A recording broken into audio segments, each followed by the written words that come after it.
अब चलते हैं न्यूमेरिकल प्रॉब्लम नंबर 5 की तरफ, जिसमें हम लोगों ने फाइंड करना है current gain for a non inverting amplifier. हमारे पास डायग्राम गिवन है, इस डायग्राम को देखते हुए हम लोगों ने गेन को फाइंड करना है। देखते हैं हमारे पास डाटा क्या गिवन है। रेजिस्टेंस R1 कितनी है, 10 किलो ओम, इसको लिखेंगे 10 multiply by 10⁻³ Om.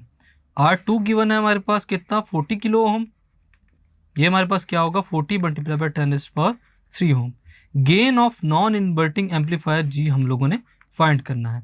As the gain of non inverting amplifier हमारे पास किस फॉर्म में हम लोगों ने प्रूव किया था, G is equal to 1 plus R2 divide by R1।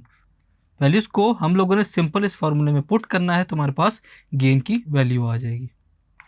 G gain is equal to 1 plus resistance R2 की वैल्यू है 40 multiply by 10⁻³ divided by 10 multiplied by 10⁻³ so gain G will be equal to 1 plus 40 divided by 10, so gain G will be equal to 1 plus 4 which is equal to 5। so students इस numerical problem के अंदर हम लोगों ने gain G की value को find किया। so students यहाँ पर आपका चैप्टर खत्म होता है।